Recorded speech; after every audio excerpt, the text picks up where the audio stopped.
Hey everyone, welcome back to my channel. So today I am showing you a set that I am recording on my phone. So I have no idea how this is going to turn out.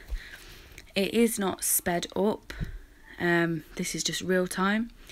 So I'm working with CJP Candy Apple Red and I've prepped my nails.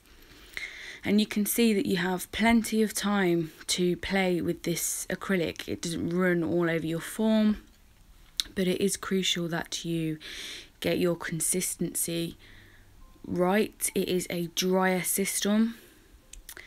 I am working with my Alpha size 8 brush. I just find this gives me a better build because I'm not in any particular rush, so I'm just making sure the nails are built correctly, and I'm just blending that up to my desired length and trying to keep that shape as perfect as I can with my brush. So yeah, I'm using CJP monomer also here, and they're Candy Apple Red. So I decided to go with a excuse me, a stiletto / almond nail. And I'm just building it with the 3-ball method. So this is zone 2 now. As you can see, once you place that acrylic, it doesn't run, it just stays in the same position, so you can happily go in with your brush and mold that into the place that you want. I am loving this system. It is really great. It does take some learning to work drier, but I suppose that's all good anyway, because when you do acrylic nails with any system, you don't want your acrylic running and seeping everywhere. So I suppose it is great for a learning curve to work drier anyway. Okay, so now I'm going into zone 3, which is my cuticle area, and I'm really making sure that I don't touch any of my skin with this product. You want to use a slightly smaller bead, and you just want to place it a little bit away from the cuticle and then push it up with your brush. You don't want to blob it straight on the cuticle area, because then you're just going to end up blending it in towards your skin. So really be careful when you're going around this area. You do want to try and get as close as you feel comfortable. We all know that nails look fantastic when there's hardly any gap, but some people just don't feel confident enough to get it right up to there. Sometimes I do, sometimes I don't realise that I don't, and it disappoints me. But as I say, we all learn, and every day in nails is a learning process, and one day hopefully I will have that area how I want it to be. Okay, so I'm just putting another bead to make sure it's all kind of even and there's no harsh kind of gradient lines. And then I will just take a bit of their crystal glass and just encapsulate that. You don't need to encapsulate it, it is a strength powder, but because I didn't apply the clear underneath it, I want to add some strength onto that colour and protect it. I don't want to file it away either. So I did apply a thin layer of clear.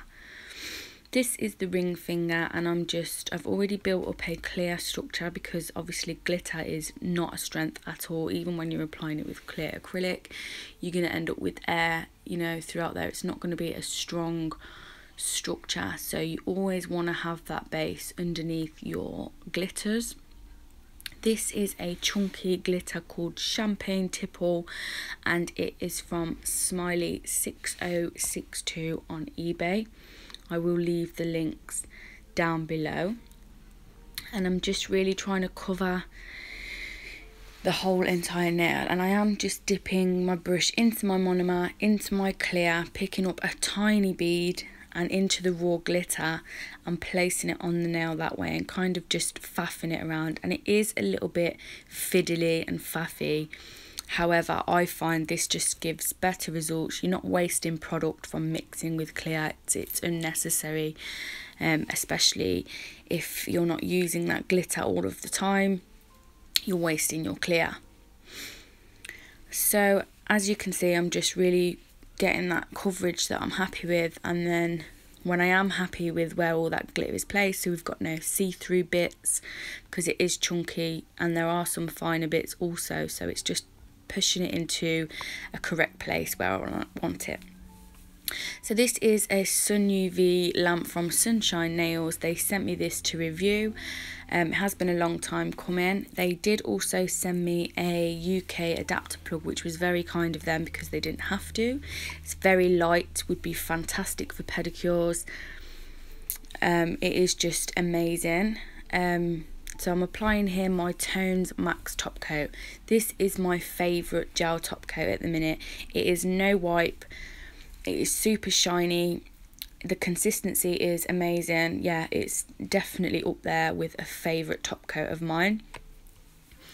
And then I'm just going to apply this to all of the nails. Again, you don't want to touch your skin with the gel polish. This will create it to chip away, and once you've cured that, it's going to be a right pain to get off your skin anyway. It's not going to be comfortable.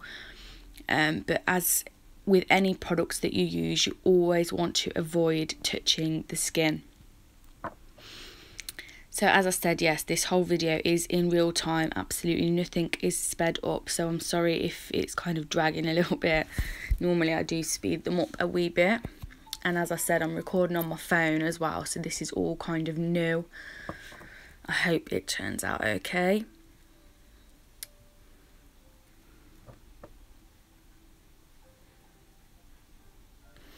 Okay, so this is the last finger now, making sure to cap the edges also.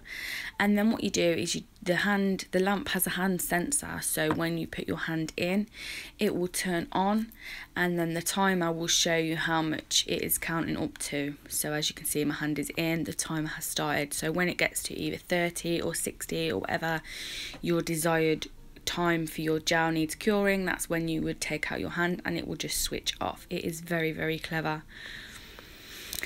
Okay, so that is the finished look. I have added my cuticle oil. I was really happy with these. I really love the red. It's a definite must have for your acrylic collection. Thank you everybody for watching, and I'll see you all again in my next one. Bye for now.